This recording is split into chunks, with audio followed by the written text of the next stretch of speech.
Railway मंत्री खुद घटनास्थल पर मौजूद हैं। उन्होंने तमाम जानकारी दी कि पूरा का पूरा फोकस इस वक्त रेस्क्यू पर है। जाहिर सी बात है, एक बेहद भीषण ये ट्रेन हादसा हुआ है।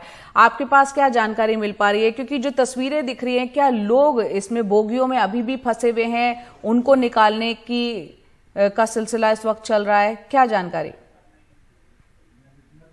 देखिए, अभी से कुछ वक्त पहले ये जानकारी थी कि चेयरमैन रेलवे बोर्ड ने कहा कि एक बोगी ऐसी है जिसको लेकर हम कोशिश कर रहे हैं क्रेन और बाकी कटर वगैरह से कि उसमें से जो लोग फंसे होने की आशंका है उनको निकाला जा सके। तो बहुत फूक फूक कर कदम रखना होता है जया, क्योंकि एक भी जान बहुत कीमती है और ऐसे में कोई कोताही नहीं होनी चाहिए। और यही बड़ी वजह होती है कि पूरी तरीके से तस्दीक की जाती है कि जिन बॉगियों में भी है वो पूरी तरीके से तस्दीक कर ली जाए, तभी वो बॉगी वहां पर से हटाई जाए। पहली चीज ये। दूसरी नंबर चीज ये कि रेल मंत्री अश्विनी वैष्णव ने कहा कि दो तरीके से इंक्वायरी होगी। एक इंक्वायरी हाई लेवल कमेटी कर रही है और एक independent inquiry commissioner railway safety करेंगे। तो इंक्वायरी के बाद ही पता चलेगा कि कैसे क्या कुछ वजह रही जिसके बाद ये पूरा हादसा हुआ है। रिलीफ और रेस्क्यू पे पूरा जोर है और अभी ये रेस्क्यू ऑपरेशन जो है अभी चलने वाला है। और एक चीज और आपको बताएं कि 20 साल में ट्रेन को लेकर अगर बात करें तो ये सबसे बड़ा हादसा है। 1999 में जो ट्रेन हादसा हुआ था उसमें करीब 387 के आसपास लोगों की जान गई थी और उसके बाद इतना बड़ा हादसा नहीं हुआ है जिसमें इतनी जानें गई होंगी। 900 से ज्यादा घायल, 233 के आसपास मरने की खबर, और ये आंकड़ा बढ़ सकता है। ये हम नहीं कह रहे हैं, क्योंकि जब आदमी गंभीर रूप से घायल होता है अस्पताल में तो धीरे धीरे इलाज मिलने के बाद भी वो आंकड़ा जो है उसके बढ़ने की आशंका रहती है, तो उससे भी इनकार नहीं किया जा सकता। लेकिन यहां पर जो रेल मंत्री है उनके जाने से सबसे अहम बात यह हुई कि किस तरीके से रिलीफ और रेस्क्यू चल रहा है और उसमें कहीं कोई कोताही लग रही हो या घटनास्थल पे संवेदना व्यक्त करने की बात हो परिवारजनों के साथ, तो इनको लेकर बहुत इंपॉर्टेंट हो जाता है और ये अपने आप में बहुत बड़ा हादसा है। नवीन पटनायक भी यहां पर पहुंचेंगे, राजकीय शोक की बात भी कही गई है। और कुछ इसके बाद जो ये हादसा हुआ है उसमें एक बार और दर्शकों को बताएं। हालांकि रेल मंत्री खुलकर नहीं बात कर पाए और नहीं बताया, लेकिन जो घटनास्थल से तस्वीरें आ रही हैं, जो ड्रोन के जरिए तस्वीरें आ रही हैं, जो हमारे सहयोगी हैं सौरभ गुप्ता जो वहां से बता रहे हैं कि मालगाड़ी खड़ी थी, मालगाड़ी के ऊपर कोरोमंडल एक्सप्रेस चढ़ गई, बगल से उसी वक्त यशवंतपुर हावड़ा गुजर रही थी। जब चढ़ी तो ट्रेन डिरेल हुई, कोरोमंडल की जो बोगियां हैं वो डिरेल हुई और बगल में यशवंतपुर हावड़ा जो ट्रेन गुजर रही थी उस पर जा गिरी, तो उसको भी नुकसान हुआ। तो कुल 17 बोगियों को नुकसान पहुंचा है दोनों ट्रेनों को।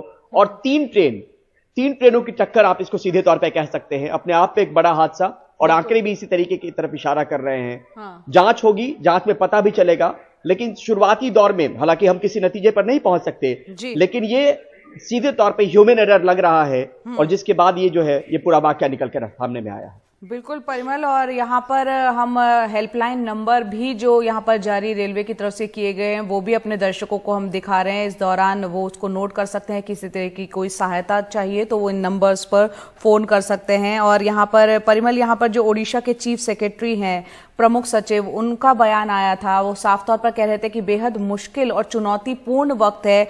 और अभी जो जानकारी यहाँ पर हमारे सहयोगी हिमांशु शेखर ने भेजी है कि 500 यूनिट ब्लड जो है वो पूरी रात में ही कलेक्ट कर लिया गया है और 900 यूनिट जो है अभी स्टॉक में है। तो यहाँ पूरी कोशिशें हो रही हैं। जैसा कि हमने रेलवे मंत्री को भी सुना कि फोकस इस बात पर है जो घायल हैं उनको ठीक से उनका इलाज मिल पाए और जो सही जानकारी है जो इसमें यात्री सफर कर रहे थे उनके परिवारों तक पहुंच पाए। निश्चित तौर पे, क्योंकि मैंने पहले भी कहा जया, और एक एक जान की बहुत कीमत होती है। अगर एक भी जान हमने बचाई तो वो हमारी एक उपलब्धि होगी इस मुश्किल घड़ी में। और यही बड़ी वजह है कि हमने रात में भी देखा कि मेडिकल रिलीफ ट्रेन हो या फिर आसपास के डॉक्टर्स हो, 100 से ज्यादा एम्बुलेंस की मौजूदगी, जो आसपास के जो जिलों के अस्पताल हैं उनको अलर्ट पे रखा गया, यहां तक कि भुवनेश्वर में जो एम्स है उसको भी अलर्ट किया गया। तो ऐसी मुश्किल घड़ी में एक एक जान बहुत कीमती होती है और किसी भी हॉस्पिटल में अगर उनको ले जाया जाए तो उनका उपचार हो पाए, और उपचार तभी होगा जब वहां पे डॉक्टर की मौजूदगी होगी। शाम के वक्त में अलर्ट करने के पीछे सबसे बड़ी वजह होती है कि डॉक्टर अगर ड्यूटी पे अगर नहीं है और या उनकी तादाद कम है तो उनको कम से कम बुलाया जा सके, बेड्स की अवेलेबिलिटी रखी जाए ताकि उनको बेड मिलने में दिक्कत नहीं हो। तो इन बातों का ख्याल आमतौर पर रखा जाता है और इस दुर्घटना में भी इस बात का ख्याल रखा गया जिस तरीके से अलर्ट लगातार आ रहे थे। मुश्किल ऑपरेशन इसलिए है क्योंकि 3 ट्रेनें इसमें इन्वॉल्व हैं और 3 ट्रेनों के इन्वॉल्व होने पर हमने देखा कि जो ग्राउंड से जो तस्वीरें आ रही हैं जो रेल होता है जिसको हम पटरी बोलते हैं, वो पटरी बिल्कुल अपने जगह से हट के मुड़ सी गई है। जो चक्के हैं वो बिल्कुल बिखरे पड़े हैं, एक के ऊपर एक बॉगी चढ़ी हुई है। तो अपने आप में बहुत मुश्किल है, इसको हटाना बहुत चुनौतीपूर्ण नहीं है।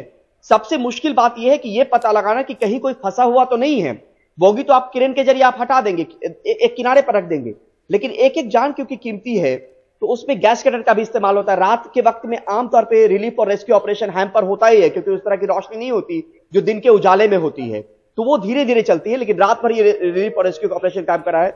और अभी सुबह हुई है तो सुबह में रोशनी पर्याप्त है, आप आसानी से देख सकते हैं। आपके पास इक्विपमेंट है कि अंदर अगर बोगी बिल्कुल कैप्साइज भी है, बिल्कुल पलटी हुई भी है, तो अंदर कैमरा लगा के, छोटे छोटे कैमरे होते हैं एनडीआरएफ की टीम के पास, वो देखा जा सकता है कि अंदर कोई फंसा हुआ तो नहीं है, अंदर कोई घायल व्यक्ति तो नहीं है। तो सबसे बड़ी चुनौती इसी बात को लेकर है कि एक भी घायल अगर मौजूद है एक भी बोगी में, तो उसको सबसे पहले निकालना, क्योंकि बोगी हटाना बहुत बड़ी बात नहीं है, उसको आप आसानी से हटा सकते हैं। तो अभी एक ऑपरेशन जो है रिलीफ और रेस्क्यू का अभी चलने वाला है, लंबा चलने वाला है, और इस बीच में लगातार ट्रेनें पाइलअप हो रही हैं। अभी से कुछ वक्त में अब तक लगभग 100 ट्रेनों पे असर पड़ा है इस रूट की से गुजरने वाली जो ट्रेनें हैं, चाहे कैंसिल हो, चाहे डाइवर्जन हो, चाहे पार्शियल कैंसिलेशन हो, चाहे रिशेड्यूल की बात हो। अभी रेल मंत्रालय की तरफ से कुछ वक्त में बयान भी आएगा कि आखिर इन ट्रेनों की तादाद कितनी है जिन पर इस रूट से गुजरने वालों पर असर पड़ा है। हम ट्रेनों की बात इसलिए कर रहे हैं क्योंकि उसमें भी वो मुसाफिर हैं जो जरूरतमंद है, जिनको अपनी मंजिल पे पहुंचना है। बुजुर्ग हो सकते हैं, बच्चे हो सकते हैं, किसी को इलाज की जरूरत हो सकती है, कोई कहीं पे बीच में फंसा हो सकता है जहां पे हो सकता है कि खाने पीने की चीजें नहीं हो। तो ये बहुत मुमकिन हो जाता है कि इस वक्त में रेलवे भी अपनी तरफ से भूमिका निभाता है, और अगर कोई ट्रेन रिमोट एरिया में कहीं पे फंसी हुई है, रुकी हुई है, तो वहां तक उनको भी उन तक भी खाने पीने की चीजें पहुंचाई जा सके, क्योंकि ट्रेन में इतनी पर्याप्त चीजें नहीं होती है किसी जर्नी के दौरान। तो ट्रेनों का पाइलअप होना भी एक बड़ी समस्या है अभी, और सबसे बड़ी चुनौती रेलवे की यही है कि किसी तरीके से ट्रैक जो अप एंड डाउन ट्रैक है उसको क्लियर किया जा सके, ताकि उस रूट पे वो ट्रेनें बहाल हो पाए जिनको वहां से गुजरना है। जी परिमल, यहाँ पर क्योंकि हम लगातार रिपोर्ट कर रहे हैं घटनास्थल से, सौरभ गुप्ता भी जानकारी दे रहे हैं। आपने 2 ट्रेनों का जो जिक्र किया, कोरोमंडल और यशवंतपुर, उनमें कहाँ के यात्री थे, सफर कर रहे थे, और ये किस रूट की तरफ आगे बढ़ रही थी ये दोनों ट्रेनें? थोड़ा उस बारे में भी हमारे दर्शकों को जानकारी दें। देखिए, कोरोमंडल एक्सप्रेस साउथ की तरफ जा रही थी, और दूसरी तरफ से जो हावड़ा यशवंतपुर है, यशवंतपुर हावड़ा, वो आ रही थी। तो यहां पर आप देखिए जिस तरीके से जब ये खबर आई तो अलग अलग जगहों से प्रतिक्रिया आने शुरू, क्योंकि ये दुर्घटना जो हुई है उड़ीसा में हुई है।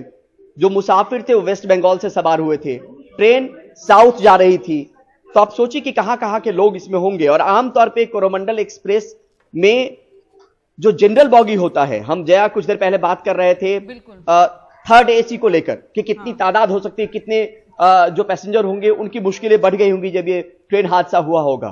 पैसेंजर जो बॉगी होती है जिसमें लोग बिल्कुल ठुसे हुए होते हैं, उसमें तादाद 200 है, 300 है, कोई मैटर नहीं करता। हमने कई वक्त पे ये देखा है कि जनरल बॉगी जिसको हम कहते हैं, जनरल बॉगी में लोग जमीन पर, उसके फर्श पर यात्रा करने को मजबूर रहते हैं। तो सीट पर, एक सीट पे 7-7, 8-8 लोग बैठे होते हैं, नीचे ऊपर 8-8। आप सोचिए कि एक कंपार्टमेंट, एक बोगी के एक छोटे से कंपार्टमेंट में 24 से 25 लोग होते हैं, और ऐसे अलग अलग कितने कंपार्टमेंट्स उस ट्रेन में होते हैं। तो ये आप समझिए कि उस असर के दायरे में जो मुसाफिर आए हैं उसी का एक तरीके से रिप्लिकेशन है। जो आंकड़े आ रहे हैं कि 900 से ज्यादा लोग घायल हुए हैं, कितने लोगों की मौत हुई है। तो ये आंकड़े हो सकता है कि अभी भी बढ़े, क्योंकि रिलीफ और रेस्क्यू ऑपरेशन चल रहा है। जब तक ये सुनिश्चित नहीं हो जाता कि ये तस्दीक कर ले एनडीआरएफ की टीम या लोकल जो वहां पर टीम है स्टेट गवर्नमेंट की कि अब वाकई कोई वहां पर मुसाफिर नहीं फंसा हुआ है, तब जाके आंकड़ों को लेकर एक विराम लगेगा। लेकिन फिलहाल जो है वो आंकड़े लगातार, हमने देखा कल शाम से वो बढ़ता जा रहा है। शुरुआती दौर में बहुत क्लियर जानकारी नहीं थी। पहले जानकारी आई कि मालगाड़ी से कोरोमंडल की टक्कर हुई, फिर रेलवे ने बताया कि कोरोमंडल जब वो गुजर रही थी तो अचानक ट्रैक से निकली और यशवंतपुर हावड़ा पे जा गिरी और दोनों की बोगियों को नुकसान पहुंचा। अब ये बात यहां पे देर रात से आनी शुरू हुई कि मालगाड़ी वहां पर खड़ी थी, कोरोमंडल उस पर चढ़ गई, इसकी बॉगी डिटेल हुई और बगल से जो यशवंतपुर हावड़ा ट्रेन गुजर रही थी उस पर जा गिरी। तो अभी तक दर्शकों को यह बताया कि कुल 17 बोगियों को नुकसान पहुंचा है। इन 2 ट्रेनों में जो 17 बोगी हैं उनको नुकसान पहुंचा है, और 3 ट्रेनों का इन्वॉल्वमेंट है। 20 साल में सबसे बड़ा ट्रेन हादसा है, और सीधे तौर पर मुश्किल इसी वजह से आ रही है क्योंकि 3 ट्रेनों का इन्वॉल्वमेंट इसमें सीधे तौर पर है। और उनको हटाना या यात्रियों को निकालना ये एक मुश्किल का सबब बन रहा है और उसको लेकर कोशिश और कवायद का सिलसिला चल रहा है।